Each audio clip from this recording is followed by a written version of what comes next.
Très heureuse de vous retrouver dans cette édition du journal sur FM Télévision. Mesdames et messieurs, bonsoir et bienvenue. Tout de suite, le journal. Rétrospective, mesdames et messieurs, merci de la.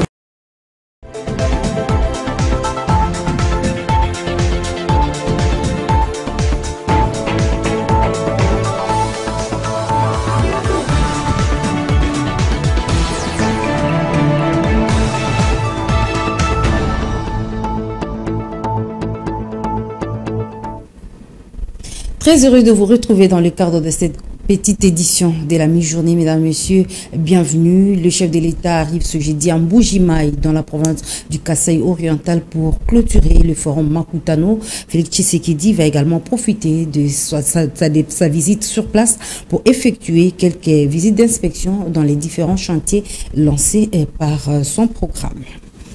Bonne nouvelle pour les professionnels de la santé. Plus de 2200 médecins ont été alignés dans la prime des risques professionnels en ce mois d'octobre. Le ministre de la Santé l'a annoncé depuis mercredi.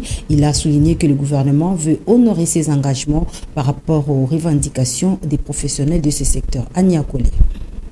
Selon la cellule de communication du ministère de la Santé publique, Hygiène et Prévention, cet alignement, comme l'a précisé le ministre de la Santé, Jean-Jacques Bungani, concrétise l'un des engagements qui ont été pris par son ministère au nom du gouvernement lors de l'atelier des travaux du Bibois 2 sur l'harmonisation de l'enveloppe salariale et l'alignement à la prime des risques de médecins, infirmiers, administratifs et autres professionnels de la santé des services publics et l'État, tenu du 6 au 10 octobre dernier. Il s'est de préciser que toutes les démarches ont été effectuées en bonne et due forme par le secrétariat général à la santé publique, hygiène et prévention qui a transmis les listings au ministre du budget pour la faisabilité. Cette nouvelle traduit la volonté du gouvernement Samalou Kondé qui s'est résolument engagé à satisfaire et surtout à améliorer les conditions sociales des professionnels de la santé. Elle répond également aux avantages et mécanismes en salaire de 1000 médecins sur proposition de l'admission sous statut de 13 364 médecins. Cet alignement à la prime des risques constitue une avancée significative dans le processus de la réactivation des avantages sociaux de toutes les catégories professionnelles de la santé en RDC, lit-on dans la dépêche. Par rapport aux avantages accordés aux médecins, la même source rapporte que 5400 médecins ont été alignés à la prime des risques dont le paiement est réparti de la manière suivante. 1600 en 2021, 1600 au T4/2022 et 2200 au T4/2022. On va changer de chapitre. À la Chambre haute du Parlement, les sénateurs ont adopté la loi Bahati consacrée aux principes fondamentaux relatifs à l'agriculture en République démocratique du Congo. C'était au cours de la séance plénière de mercredi. Le Sénat avait invité par la même occasion le ministre d'État en charge de l'entrepreneuriat, petites et moyennes entreprises, Eustache Mouhanzi. Reportage Fifi Kalumboui. Bien que la session ordinaire de septembre soit essentiellement budgétaire, le Sénat intensifie le contrôle parlementaire. Ce mercredi 26 octobre 2022, les ministres d'État en charge de l'entrepreneuriat, petites et moyennes entreprises, Eustache Mouhanzi, étaient invités à la Chambre haute du Parlement pour répondre à la question orale avec débat lui adressée par la sénatrice Victorine Louessé. La dite question orale a porté sur l'opérationnalisation des fonds de garantie de l'entrepreneuriat au Congo, FOGEC en sigle. À travers cet exercice parlementaire, l'auteur de cette question orale avec débat ainsi que plusieurs autres sénateurs ont soulevé quelques préoccupations au cours du débat général. La Chambre des sages a voulu savoir davantage sur l'opérationnalisation de cette structure mise en place par le gouvernement depuis le mois de mai 2021.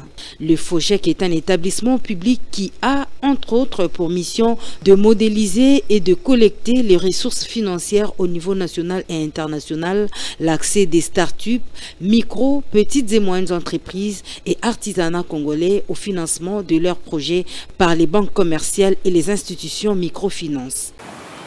Depuis la mise en place du conseil d'administration, toutes les démarches effectuées auprès de vous pour débloquer ces fonds afin que la promesse du président de la République et le corps se sont avérées vraies.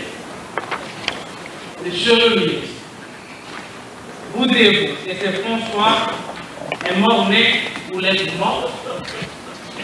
Autrement dit, qu'avez-vous fait depuis mai 2021 pour que ces fonds, promesses du chef de l'État, deviennent effectifs et rendent espoir aux Congolais? Après avoir recueilli toutes les préoccupations des sénateurs, le ministre Eustache Muhanzi viendra répondre dans les prochains jours. Il faut noter que les sénateurs ont aussi, au cours de la même plénière, voté la proposition de loi portant principes fondamentaux relatifs à l'agriculture après approbation du rapport de la Commission mixte développement durable, ressources naturelles et tourisme et entités territoriales décentralisées. Cette proposition de loi portant principes fondamentaux relatifs à l'agriculture est une initiative du président du Sénat, Modeste Bahati Lukwebo. Le texte ainsi voté sera renvoyé à l'Assemblée nationale pour une seconde lecture, comme le stipule l'article 135 du règlement intérieur du Sénat. Parlons du conflit Tekeyaka. Près de 100 assaillants ont été arrêtés par les forces de l'ordre dans l'espace Grand Bandundu. Ces fauteurs des troubles ont été présentés à l'autorité provinciale de Mai-Ndombe, Rita Bola. Commentaire de Patrick Ngouo. À Massambio, dans la province du Mai-Ndombe, on parle de 80 assaillants mis aux arrêts, alors que 17 ont été appréhendés dans la province d'Ikwilu, précisément à Bagata. Selon le journaliste Barik Bouema, dans le lot de personnes arrêtées figure le meurtrier du chef coutumier du village Ngwene, qui a été décapité pendant les affrontements. Conduit auprès de la gouverneure de la province du Mai-Ndombe, cet assaillant a avoué ses actes barbares. Ces arrestations, non de moindre, donnent espoir à la reprise d'une vie normale dans la région. Ces déplacés vont récupérer leur village et leurs champs. Les enfants vont rentrer à l'école, rassure Rita Bola. Pour elle, l'armée fait son travail. Nous avons encore reçu 2 bataillons avant-hier, a-t-il souligné ensuite. Il faut dire également que ces assaillants n'étaient pas main vide lors de leur arrestation, qui a permis la récupération de 20 machettes, 8 flèches et 6 calibres 12. Pour les autorités du pays, une main noire se cache derrière ce conflit qui a vu ses débuts dans les territoires de Kwamut, dans le Mai-Ndombe. Le cardinal Fridolin Ambongo, pour sa part, précise que cette main noire part de Kinshasa. Tout à fait autre chose, la teneur du communiqué du gouvernement rwandais sur la RDC relève un nouvel aveu clair et irréfutable que c'est les Rwandais qui opèrent derrière le M23. C'est la mise au point du gouvernement congolais contenue dans un autre communiqué signé par son porte-parole. Patrick Mouyaya dénonce le fait qu'un pays étranger puisse faire la défense d'un groupe terroriste. Suivez cet élément. Patrick Mouyaya n'est pas passé par 4 chemins pour remettre en cause cette attitude du président rwandais qui, selon lui, démontre à suffisance sa stratégie d'ingérence permanente dans les affaires internes de la RDC, question de maintenir un climat de terreur dans l'Est pour continuer l'œuvre du pillage mondialement reconnue. Il s'agit là également, à en croire Kinshasa, d'une position rwandaise qui contrarie ses engagements souscrits dans différents processus de paix à Nairobi, à Luanda, tout comme à New York face à Emmanuel Macron. Se disant déterminé à en découdre avec les rebelles du M23 soutenus par le Rwanda, l'exécutif national de la RDC rappelle au pays de Paul Kagame que les populations ne se seraient pas déplacées, moins encore ne seraient mortes nombreuses si le M23 était véritablement défenseur d'une communauté congolaise, comme ils le disent dans leurs documents. Contrairement aux accusations du pays de Paul Kagame, il n'existe aucune incitation publique à la haine sur base de l'appartenance ethnique, soutient le gouvernement congolais, qui s'insurge contre la confusion que Kigali veut s'aimer au sein de la population à travers ses velléités. Au chapitre de la sécurité, les rebelles ougandais des ADF ont ôté la vie à 7 personnes à Maboya dans la ville de Béni il y a quelques jours. Une attaque parmi tant d'autres est décriée par le pape François qui déplore la mort de la sœur Sylvie qui fait partie des personnes tuées. Le souverain pontife l'a déclaré ce mercredi dans le cadre de ses audiences publiques à la basilique Saint-Pierre. Suivez. Nous sommes horrifiés par les événements qui continuent à ensanglanter la RDC. J'exprime ma ferme condamnation contre l'assaut inacceptable qui a eu lieu ces derniers jours à Maboya dans le Nord Kivu où ont été tuées des personnes non armées et une religieuse travaillant dans le domaine de la santé. Nous prions pour les victimes et leurs familles ainsi que pour la communauté chrétienne, pour les habitants de cette région populations qui ont été longtemps épuisées par la violence. E gli abitanti di quella regione da troppo tempo semati dalla violenza. Quelques journaux parus ce matin dans la capitale ont été commentés par Fifi Kalumbwe. Je vous propose de suivre la revue de presse.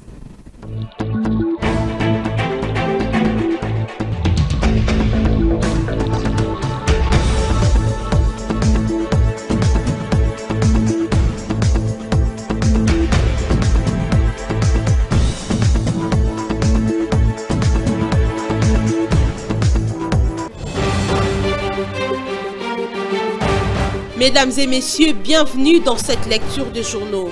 Débutons avec la prospérité qui s'interroge, Big Bag ou paix durable dans les Grands Lacs. Au journal est titré RDC, l'ONU insiste sur les dialogues à tous les niveaux. En République démocratique du Congo, une paix durable exige un règlement politique des causes profondes du conflit, plaide l'ONU. Lors d'une réunion du Conseil de sécurité sur la sécurité dans la région des Grands Lacs d'Afrique mercredi, l'envoyé spécial de l'ONU pour cette région s'est inquiété de la persistance des activités des groupes armés à l'est de la RDC, mais il salue des multiples efforts de coopération entre les États de la région pour résoudre ces conflits. Poursuivons cette lecture des journaux avec Forum des As qui titre « Lorsqu'il pouvait prévenir les dégâts ». Le ministre Cissaro se réveille après la pluie.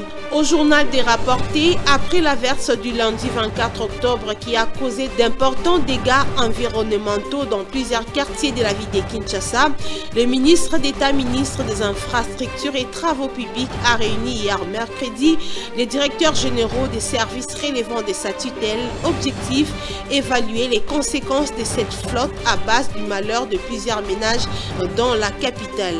À quelque chose, malheur et bon dit-on, il a donc fallu qu'il pleuve abondamment à Kinshasa pour finalement se rendre à l'évidence de la réalité. En ce qui concerne la pluie du 24 octobre, finissant, elle aurait été l'occasion pour nombreux Kinois de jauger la fameuse opération Kinshasa zéro trou, car après cette flotte, la plupart des artères de forte fréquentation se sont avérées impraticables parce que ouvertes des nids de poules béants transformés du coup en étangs artificiels.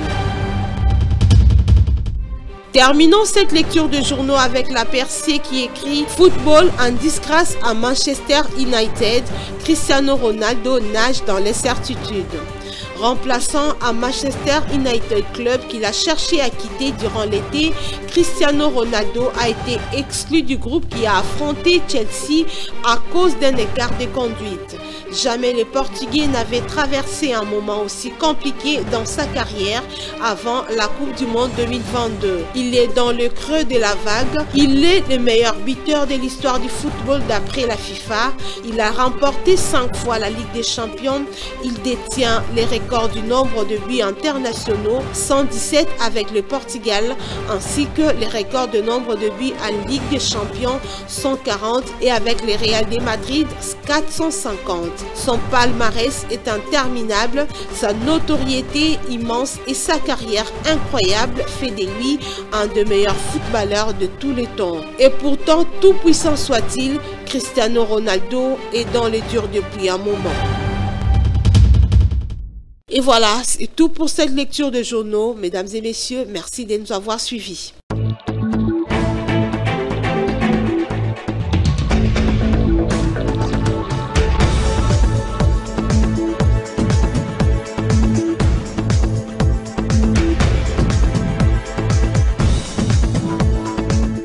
C'est par cette revue de presse que nous mettons fin à cette tranche d'information de la mi-journée. Mesdames et messieurs, merci de nous avoir suivis.